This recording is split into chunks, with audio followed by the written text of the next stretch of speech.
సమస్త జనులతో చెప్పే మాట అండి. ఇది ఒకళ్ళతోటో 10 మందితో 100తో 1000 మందితో చెప్పట్లేదు. కానీ ఈయన మరి సమస్త జనులు ఈ రోజుల్లో సమస్త జనులు కూడా ఇట్టి రీతిగా ఉన్నారు అని చెప్పేసి మరి ప్రభువారు చెప్తూ ఉన్నారు. ప్రయాస పడుతున్నారంట, భారం మోస్తున్నారటండి. దేని కొరకు ప్రయాస పడుతున్నారు అంటే, లోకములో మరి కొంతమంది ఆహారం కొరకు ప్రయాస పడుతున్నారు, కొంతమంది పని కొరకు ప్రయాస పడుతున్నారు, కొంతమంది డబ్బు కోసం ప్రయాస పడుతున్నారు, కొంతమంది ఆస్తులు సంపాదించడం కోసం ప్రయాస పడుతున్నారు.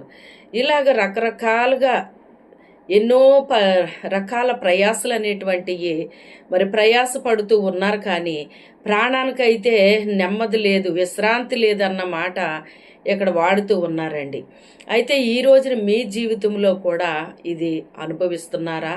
అయితే దేవుడు ఈరోజు మీతోనే ఈ చక్కని మాట మాట్లాడుతూ ఉన్నారు. ఆయన నా దగ్గరికి రండి, నేను మీకు విశ్రాంతి కలుగు చేస్తానంటున్నాడు ఆయన. మరి ఆయన దగ్గరికి వచ్చానండి, మరి కానీ నాకు విశ్రాంతి లేదండి, నేను దేవుని మందిరానికి వెళ్తున్నానండి, అయినా నాకు విశ్రాంతి లేదండి అని అంటున్నారా?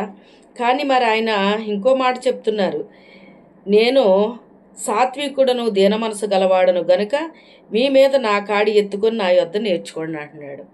నేను చాలా సాత్వికం కలిగిన దేవుణ్ణి, దీన మనసు కలిగిన దేవుణ్ణి, నా కాడి మీ మీద ఎత్తుకొని నా యొద్ద మీరు నేర్చుకోండి అంటున్నాడు. ఏమి నేర్చుకోవాలి ఆయన దగ్గర? ఆయన చెప్తున్నాడు, ఏలయనగా నేర్చుకొనుడి, అప్పుడు మీ ప్రాణములకు విశ్రాంతి దొరుకును అంటున్నాడు. అప్పుడు మీ ప్రాణాలకి విశ్రాంతి దొరుకుతుంది అంటున్నాడు.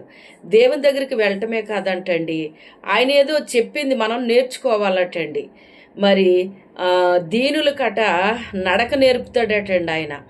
ఎలా నడుచుకోవాలో, ఈ లోకంలో మనం ఎలా నడుచుకోవాలో మనకి నేర్పిస్తాడంట ఆయన. అలాగే మనకి ఈ ప్రతి దాన్ని కూడా ఆయన నేర్పిస్తాడండి.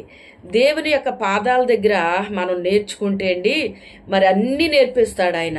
నాకు కూడా పరిశుద్ధాత్మ దేవుడే నాకు నేర్పించారండి అన్నీ కూడానే.